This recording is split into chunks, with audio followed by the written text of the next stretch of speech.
রাসূল সাল্লাল্লাহু আলাইহি ওয়াসাল্লাম বলেছেন আরেকটা এটিকেট শুনেন, আল বারাকাতু তানজিলু ওয়াসাতাত তাআম, খাবারে বরকত নাজিল হয় একেবারে মিডলে, মাঝখানে। এক প্লেট খাবার মাঝখানে বরকতটা আগে নাজিল হয়, সেখান থেকে ছড়ায়। ফাকুলু মিন হাফিয়াতি, তোমরা চারিপাশ থেকে খাও, মাঝখান থেকে নিও না।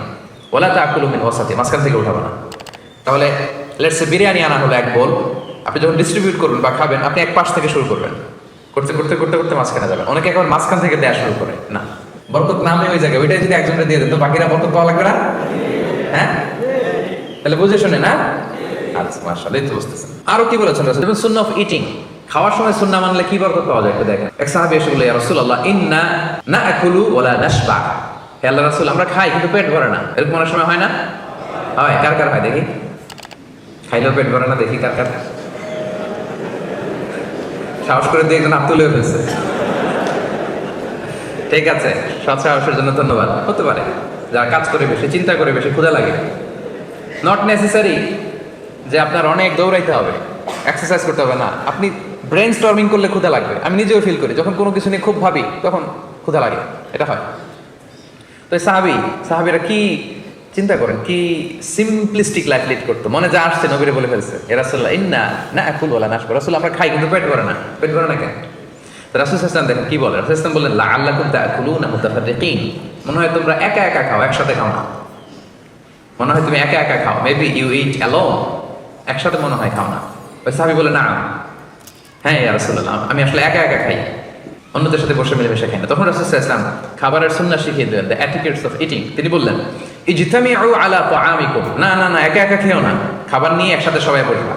ওয়াযকুরু ইসমাল্লাহি আলাইহি, খাওয়ার আগে বিসমিল্লাহ বলবা। ফাইন্নাহু ইউবারাকু ফি, তাহলে তোমাদের খাবারে বরকত ঢুকায় দেওয়া হবে। এবার বুঝছেন সুন্নাহ মানলে কিভাবে বরকত পাওয়া যায়? দেখেন, খাওয়ার ক্ষেত্রে আরো রাসূল সাল্লাল্লাহু আলাইহি ওয়াসাল্লাম কি ইনস্ট্রাকশন দিয়েছেন। তিনি বলেছেন, আহাব্বু তাআমি ইলাল্লাহি মা কাসুরাত আলাইহিল আইদি, আল্লাহর কাছে সবচেয়ে প্রিয় খাবার ওইটা যেই খাবারে অনেকগুলো হাত পড়ে। এক প্লেট নিয়ে শুধু এক হাত দিয়ে খাচ্ছেন, এটা আল্লাহর কাছে পছন্দ না। একটা খাবার নিয়ে অনেকগুলো মানুষ বসে চারদিক থেকে নিয়ে নিয়ে খাচ্ছে, এই খাবারটা আল্লাহর কাছে বেশি প্রিয়। সুবহানাল্লাহ। তাহলে একা একা খাবেন না, বাসায় যে স্ত্রীকে নিয়ে খাবেন, ছেলে মেয়েদের নিয়ে খাবেন, বাবা মাকে নিয়ে খাবেন, বন্ধুদের একসাথে খাবেন। এবং খেয়াল করে দেখবেন, একা একা খেলে যে টেস্ট পাওয়া যায়, কয়েকজন মিলে খেলে এটা টেস্ট বেড়ে যায় কয়েক গুণ। কি বলেন? পারে না? বাড়ে। দেখবেন, খেয়াল করে দেখবেন, তাহলে বেশি বরকত। আবার জীবনে যত সুন্নাহ মানবেন, রাসূল সাল্লাল্লাহু আলাইহি ওয়াসাল্লামের সুন্নাহ আছে যেখানে বরকত আছে, যেখানেই সুন্নাহ সেখানেই বারাকা, সেখানে আপনি বারাকা পাবেন। যে কোনো সুন্নাহ, like Sunnah of eating, Sunnah of sleeping, Sunnah of travelling, Sunnah of trading, খাওয়া, ঘুমানো, সফর করা, ব্যবসা, কাজ করা, যে কোনো কাজের ক্ষেত্রে সুন্নাহ মানলেই ওটার মধ্যে বরকত আছে না? নেই? তার মানে এক নম্বর অধিকার বুঝে পাইছেন? আপনি যে কাজ করেন, কাজের বিনিময়ে যে পারিশ্রমিক পান, যে স্যালারি পান, এটা আপনার অধিকার। এটা করুণা নয়, এটা অনুকম্প নয়, এটা কোনো দয়া নয়, ইটস ইউর রাইট, এটা আপনার অধিকার। আওয়াজ করে বলুন তো, গলা ফুলিয়ে, এটা আপনার কি? 2 নাম্বার, একটা শ্রমিককে ইসলাম যে অধিকার দেয় সেটা হচ্ছে চুক্তি মাফিক সকল সুযোগ সুবিধা প্রাপ্তির অধিকার।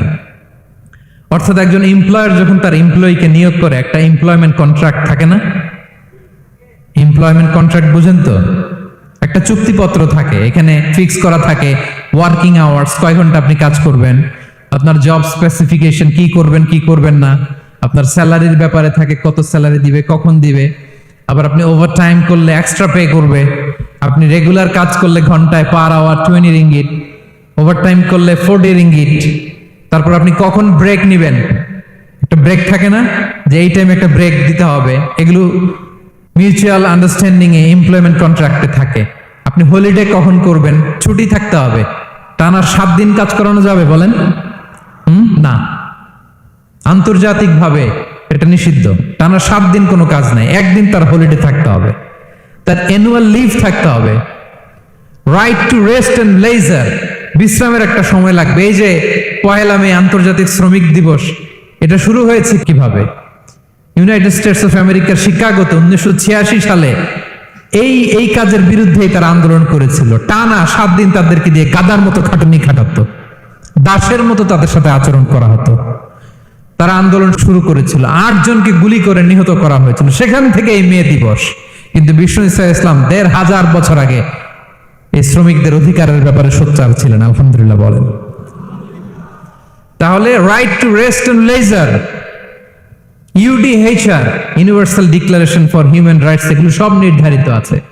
তার মানে একজন শ্রমিকের 2 নম্বর অধিকার হচ্ছে চুক্তি অনুযায়ী সকল সুযোগ সুবিধা প্রাপ্তির অধিকার। আপনার চুক্তি করছেন, আপনি এটা এটা দিবেন, কিন্তু কাজের পরে আপনি ফ্যাসিলিটি দিচ্ছেন না, এটা করা যাবে বলেন? তাহলে শ্রমজীবীদেরকে বিষ্ণু ইসলাম কতটা সম্মান করতেন, শ্রদ্ধা করতেন, ভালোবাসতেন, বুঝতে পারছেন সবাই?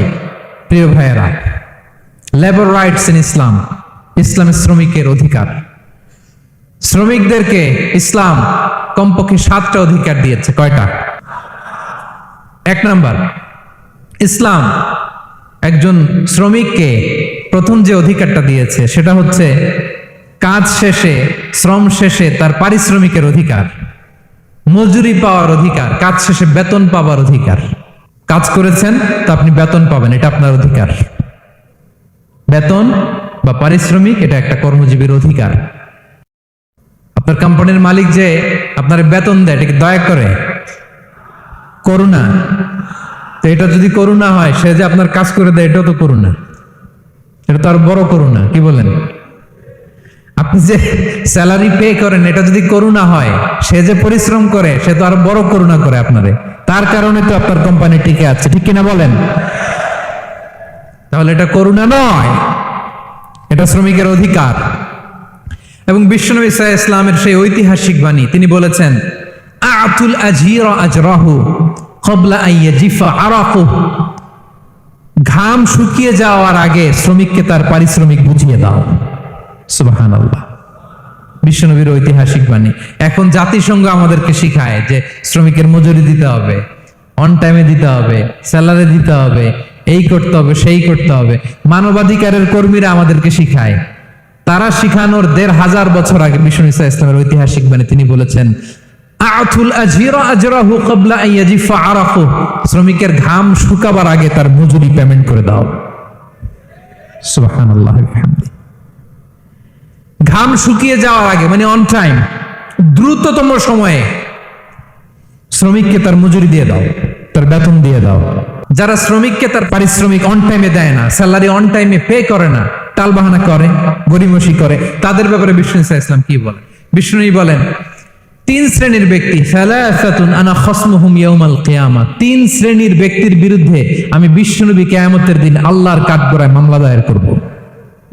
আমি বিশ্বনবী 3 শ্রেণীর ব্যক্তির বিরুদ্ধে আমি বিশ্বনবী আল্লাহর সুপ্রিম কোর্টের কাঠগড়ায় মামলা দায়ের করব। এর মধ্যে 1 শ্রেণীর ব্যক্তি হচ্ছে রাজুলুন ইস্তাআজারা আজীরান ফাস্তাওফা মিনহু ওয়া লাম ইউতিহি আজরা, কোন ব্যক্তি যে শ্রমিক নিয়োগ দেওয়ার পরে তার কাছ থেকে কাজ বুঝিয়ে নিয়েছে, কিন্তু তাকে তার প্রাপ্য বুঝিয়ে দেয়নি। এরকম ডাকাত আমাদের সমাজে আছে না নাই?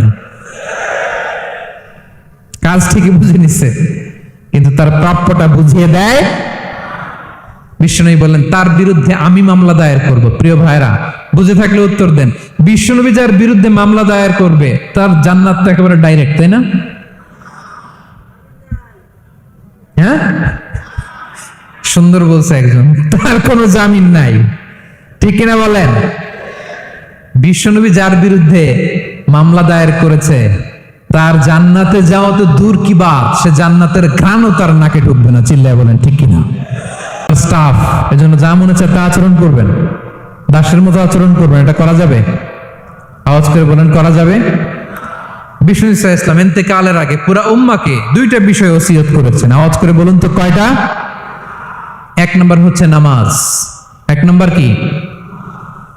আসসালাত। আসসালাত, রুহু বের হওয়ার আগে, ইন্তেকালের আগে বিষ্ণু বলেন আসসালাত, আসসালাত, নামাজ, নামাজ। উম্মতেরা নামাজের ব্যাপারে সতর্ক হও। 2 নম্বর তিনি বলেছেন ওয়ামা মালাকাত আইমানুকুম, তোমাদের অধীনস্থ যারা আছে তাদের ব্যাপারে সচেষ্ট হও, তাদের প্রতি সদয় হও, তাদের সাথে খারাপ আচরণ করো না। এটা কখন বলছেন? জুমার খুতবার সময়, সাহাবীদের সাথে গল্প করার সময়, বিবিদের সাথে আলোচনার সময়। কখন? Just right before his death. এখনই রূহ বের হবে, ইন্তেকালের আগে তিনি বলেছেন উম্মতেরা আসসালাত, নামাজ, উম্মতেরা ওমা মালাকাত আইমানুকুম, তোমাদের কর্মচারীদের সাথে খারাপ আচরণ করো না। তাহলে 3 নাম্বার হচ্ছে শ্রমিকদের সুন্দর আচরণ পাবার অধিকার, তাদের সাথে খারাপ আচরণ করা যাবে না। বিশ্ব ইসলাম শ্রমিকদের রাইটস অধিকারের ব্যাপারে এতটা সোচ্চার ছিলেন, বিদায় হজের মতো, বিদায় হজের যে বাণী, যে ভাষণ, এই ঐতিহাসিক ভাষণেও বাদ যায়নি শ্রমজীবীদের কথা। সুবহানাল্লাহ পড়েন। বিদায় হজের ভাষণে বিশ্বনবী বলেছেন, আরিকাকুম আরিকাকুম আতইমুহুম মিম্মা তাকুলুন ওয়াকসুহুম মিম্মা তালবাসুন। খবরদার ও আমার উম্মতেরা, এই ভাষণের পরে আর বড় কোনো ভাষণ আমার পক্ষ থেকে তোমরা পাবে না। তোমাদের কর্মজীবী, তোমাদের শ্রমিক, তোমাদের ওয়ার্কার, তোমাদের স্টাফদের ব্যাপারে সাবধান থাকো। তোমরা যা খাবে তাদেরও তা খাওয়াবে, তোমরা যা পড়বে তাদেরও তা পড়তে দিবে, তাদের প্রতি তোমরা সদয় হবে। বিদায় হজের বাণী তো বিশ্ব ইসলাম আপনাদের কথা ভুলে নাই। আলহামদুলিল্লাহ পড়েন। কি রহমতের নবী ছিলেন, কি মায়ার নবী ছিলেন, শ্রমজীবীদেরকে বিষ্ণু ইসলাম এতটা ভালোবাসতেন। তাহলে 3 নাম্বার যে অধিকার ইসলাম একজন শ্রমিককে দেয় সেটা হচ্ছে সুন্দর আচরণ পাওয়ার অধিকার। দেখবেন যে মালিক বা যে এমপ্লয়ার ভালো আচরণ করে, সব শ্রমিককে তাকে ভালোবাসে, তার জন্য দোয়া করে। আপনি মালিক হয়ে অসুস্থ, দেখবেন আপনার ওয়ার্কার গুলো জায়নামাজ বিছিয়ে সেজদায় পড়ে আপনার জন্য কাঁদে। এরকম আছে না নাই? মালিক হলে তো এরকম মালিক হইতে হবে, এমপ্লয়ার হলে তো এরকম হওয়া চাই, ঠিক কিনা বলেন? তাহলে আমরা শ্রমজীবীদের সাথে ভালো আচরণ করব, পারা যাবে তো ইনশাআল্লাহ? ইনশাআল্লাহ। 4 নাম্বার, কর্মক্ষেত্রে নিরাপত্তার অধিকার। শ্রমজীবী ভাইদের যে ওয়ার্ক প্লেস আছে সেখানে তাদের নিরাপত্তা থাকতে হবে, সেফটি মেজারমেন্ট থাকতে হবে। অনেক জায়গায় দেখি আয়রন ফ্যাক্টরিগুলোতে যারা কাজ করে, আল্লাহু আকবার, আপনারা ভিডিও ক্লিপসে দেখবেন যে কি ভয়ঙ্কর সেখানকার অবস্থা। ডিহাইড্রেশনে এক একজন অসুস্থ হয়ে যায়। সেখানে তাদের পর্যাপ্ত পানির ব্যবস্থা নাই, এটা নাই সেটা নাই। এমন এমন ফ্যাক্টরিতে আমাদের অনেক ভাইরা কাজ করে, কেমিক্যাল ফ্যাক্টরি, মাস্কও নাই। এরকম ডাকাইত আছে না নাই? কেমিক্যাল ফ্যাক্টরিতে যারা কাজ করবে এদেরকে মাস্ক দিতে হবে, এদেরকে হ্যান্ড গ্লাভস দিতে হবে। নির্মাণ শ্রমিক যারা আছে তাদেরকে হেলমেট দিতে হবে। প্রত্যেকটা ফ্যাক্টরিতে ফায়ার এক্সটিংগুইশার লাগবে, আগুন লাগলে অগ্নি নির্বাপক যে যন্ত্র, এগুলোর দরকার আছে না নাই বলেন? গাদার মতো ঢোকার জায়গা নাই, বেরোয়ার জায়গা নাই, সেফ এন্ট্রি নাই, সেফ এক্সিট নাই। হাজার হাজার মানুষ কাজ করে, আগুন লাগলে সব পুড়ে ছাই। এরকম হয় না? প্রিয় ভাইয়েরা বলেন, আওয়াজ করে বলেন, হয় না এরকম? অহরহ আমরা দেখি বাংলাদেশ। অগ্নি নির্বাপক যন্ত্র নাই, না, এটা করা যাবে না।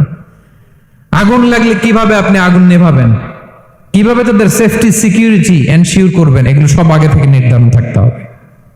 তাহলে 4 নাম্বার হচ্ছে নিরাপত্তা অ্যাজ এ এমপ্লয়ার, এটা আপনাকে এনশিওর করতে হবে। 5, বিশ্বনবী মনে হচ্ছে যেন বর্তমান যে এই যে হাজার হাজার ফ্যাক্টরি, এই কলকারখানা, এই ওয়ার্কারদের দুর্দশাগুলো দেখে দেখে পয়েন্টে পয়েন্টে ধরে ধরে কথা বলেছেন। আল্লাহু আকবার। যদি সাধ্যের বাইরে কিছু চাপিয়ে দিতে হয় তাহলে তাকে সহায়তা করতে হবে। তাহলে 5 নাম্বার শ্রমিকের অধিকার হচ্ছে সাধ্যের বাইরে কোনো কাজে বাধ্য না করার অধিকার। আপনি বাধ্য করতে পারবেন না। কটা গেল? 5টা। মাশাআল্লাহ, খুব মনোযোগী শ্রোতা।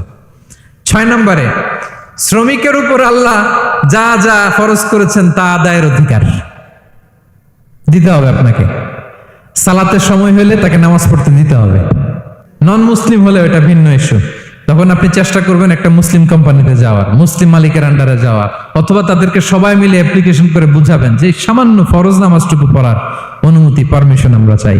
কিন্তু কোন মুসলিম এমপ্লয়ার নামাজের জন্য বাধা দিতে পারবে না। রমজান মাসে রোজা রাখা শ্রমিকের জন্য ফরজ না? অনুমতি দিতে হবে। নারী কর্মীদেরকে, যারা নারী কর্মী আছে তাদেরকে পর্দার অনুমতি দিতে হবে, হিজাবের অনুমতি দিতে হবে। মালিক তো দূরের কথা, আমাদের বাংলাদেশে অনেক বিশ্ববিদ্যালয়ের শিক্ষকরাই অনুমতি দেয় না। এরকম ডাকাত শিক্ষক আছে না নাই? এরকম জালেম বাংলাদেশে আছে না নাই? ঢাকা বিশ্ববিদ্যালয় চিন্তা করা যায়, মুসলিমদের টাকা দিয়ে যে বিশ্ববিদ্যালয়, ওখানে আমার বোনেরা পর্দা করে যেতে পারে না। আমার মুসলিম বোনেরা হিজাব পড়তে পারে না, নেকাব পড়তে পারে না। এই অধিকার কি শিক্ষককে দেয়া হয়েছে? কথা বলেন না, never. You never can do that. একটা রেগুলার ড্রেস কোড থাকবে, এটা সবাই মানবে। এটার উপরে দিয়ে সে চাদর পরবে না ওড়না পরবে না হিজাব পরবে না ব্লেজার পরবে, এটা নিয়ে নাক গলানোর ক্ষমতা কোনো শিক্ষকের নাই। চিল্লায় বলেন ঠিক কিনা? তাহলে আপনার কর্মস্থলে মুসলিম নারীরা যদি কাজ করে, নারী কর্মীদের জন্য পর্দার ব্যবস্থা করতে হবে, ঠিক কিনা বলেন? হালাল ফুড খাওয়ার ব্যবস্থা থাকতে হবে, ওয়াইন খাওয়ানো যাবে না, ড্রিঙ্কস করানো যাবে না, পর খাওয়ানো যাবে না, ঠিক কিনা বলেন? আপনার কোম্পানিতে আপনার শ্রমিককে দাড়ি রাখতে চাইলে দাড়ি রাখার অনুমতি দিতে হবে, ঠিক কিনা বলেন? দাড়ি রাখা ওয়াজিব। দাড়ি রাখা কি? কোন কোন মতে সুন্নাতে মুআক্কাদা, যেটাই আমরা বলি একজন মুসলিমের জন্য এটা আবশ্যক। দাড়ি রাখতে বাধা দেয়া যাবে? আমাদের বাংলাদেশে দেয়? হ্যাঁ, কোন কোন কোম্পানি দেয়। কোন কোম্পানি দেয় বলেন? হ্যাঁ, আরম। এই পাওয়া গেছে আরম। কিছুদিন আগে দাড়ি রাখবে বলে এক ছেলেকে কর্মচ্যুত করেছে, এরকম আছে না নাই? করা যাবে? করা যাবে বলেন? না।